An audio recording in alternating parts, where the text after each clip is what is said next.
Mark Ellison pressed his palm against the frozen wall and felt his entire understanding of history shift. Behind 3 feet of ancient ice, something impossible stared back at him. A shape. Massive. Unmistakably humanoid.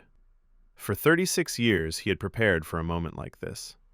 Expeditions across 4 continents, peer-reviewed papers, sleepless nights studying satellite imagery of terrain no human had ever walked. None of it prepared him for this. The figure behind the ice stood frozen in time, preserved in a tomb that predated every civilization Mark had ever studied. His flashlight beam trembled as he traced its outline. Broad shoulders, a tilted head, arms that seemed poised mid-motion. Every instinct told him to run. Every fiber of his scientific training demanded he stay. What Mark discovered next would challenge everything historians believed about human migration, and force the academic world to redraw the map of our ancient past. But first, he had to survive long enough to tell anyone about it. 3 weeks earlier, Mark had stood at the edge of the known world, northern Greenland. For centuries, this region existed only as white space on maps, a frozen void too hostile for exploration, too remote for research. But climate change had begun reshaping these ancient boundaries. Ice sheets that had stood for millennia were retreating, revealing coastlines unseen since the last ice age. For most scientists, this represented an environmental catastrophe. For Mark, it represented an opportunity that might never come again. He had spent 2 years analyzing thermal imaging data, searching for anomalies beneath the ice. Most of his colleagues dismissed the project as a waste of resources.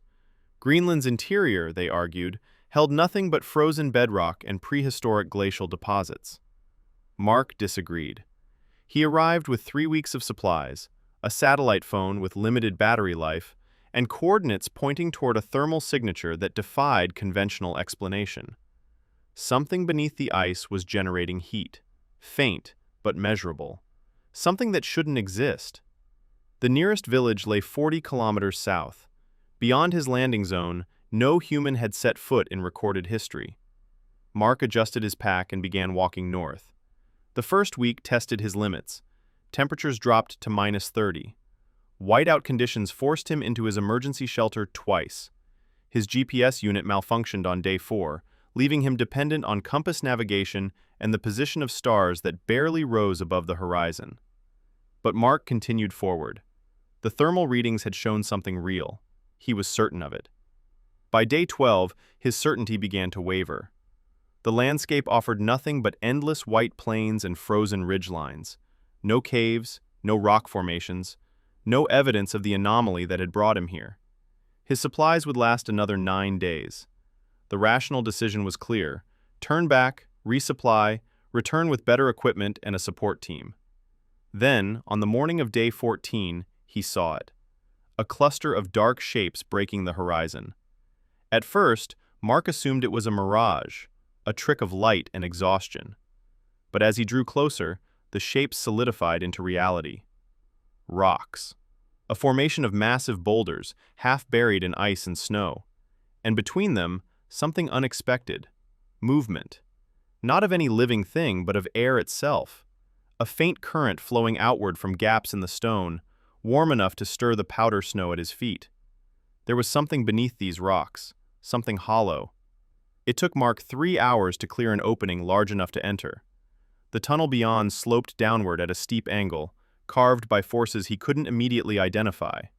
Water erosion, perhaps, from an era when this region held flowing rivers instead of permanent ice. He secured a rope to the largest boulder and began his descent. The passage narrowed, then widened. Ice gave way to stone. The temperature rose, not dramatically, but enough to confirm the thermal readings had been accurate. After what felt like an hour of careful navigation, the tunnel opened into something vast, a cavern. Enormous. Its ceiling vanished into darkness beyond the reach of his flashlight. Frozen walls reflected fragments of light in cascading patterns: blue, white, crystalline silver. Mark stood motionless, overwhelmed by scale. This cave had remained sealed for thousands of years, perhaps tens of thousands. No human eyes had seen these walls. No footsteps had disturbed this silence. Until now. He explored for hours, mapping passages, photographing formations, documenting everything his equipment could capture. Then, near the deepest section of the cavern, his flashlight caught something that stopped him cold. One wall looked different from the others, darker, denser, and behind it, barely visible through the ancient ice, a shape. Massive, upright, humanoid. Mark worked until his arms burned and his fingers went numb. The ice wouldn't yield. It had been forming for millennia, layer upon layer, compressed into a barrier harder than concrete. His small pickaxe barely scratched the surface. Reality set in slowly. He was alone, deep underground. No one knew his location. If he pushed further, he might never leave this cave. The shape behind the ice would have to wait. Before leaving, Mark documented everything. He sketched the cavern's layout, measured distances, marked the position of the ice wall with precision that bordered on obsession. He photographed the silhouette from every angle his camera could capture. Then he climbed back toward the surface, leaving the mystery behind. The journey to the nearest village took 2 brutal days. Frostbite threatened his extremities. A sudden storm forced him to shelter for 16 hours in a shallow crevasse. But he made it. In the village, Mark hired 5 men willing to work for cash and ask no questions. He purchased excavation tools, emergency supplies, and 3 snow machines capable of crossing the terrain. By the following morning, they were heading back toward the cave. Finding the entrance again nearly broke him. A storm had buried the rock formation under fresh snow. The landscape looked completely different. For 3 desperate hours, Mark searched while his hired team grew restless. Then, one of the workers drove his walking stick into a drift, and it plunged straight through. The tunnel was still there. Inside the cavern, the men worked methodically.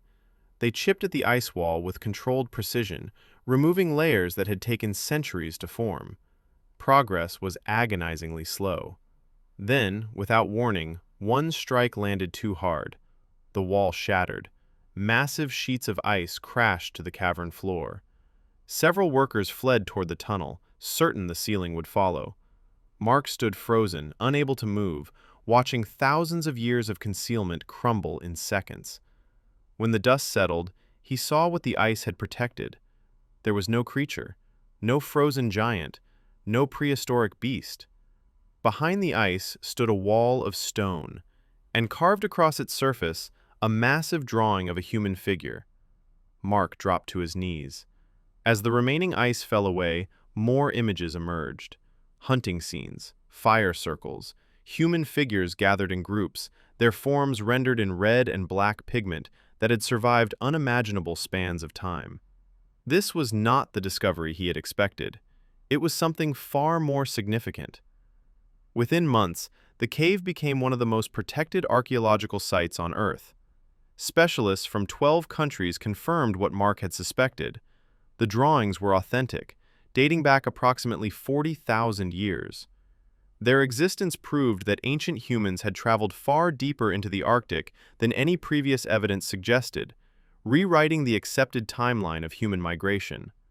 Mark didn't become wealthy from his discovery. The cave belonged to no one, and he had no interest in profiting from history. But his name entered the permanent record. Textbooks would carry his contribution. Future generations would study what he had found. He had gone searching for something frozen in time. What he discovered instead was proof of how far our ancestors had traveled, and how much of their story remains locked beneath the ice, waiting to be found.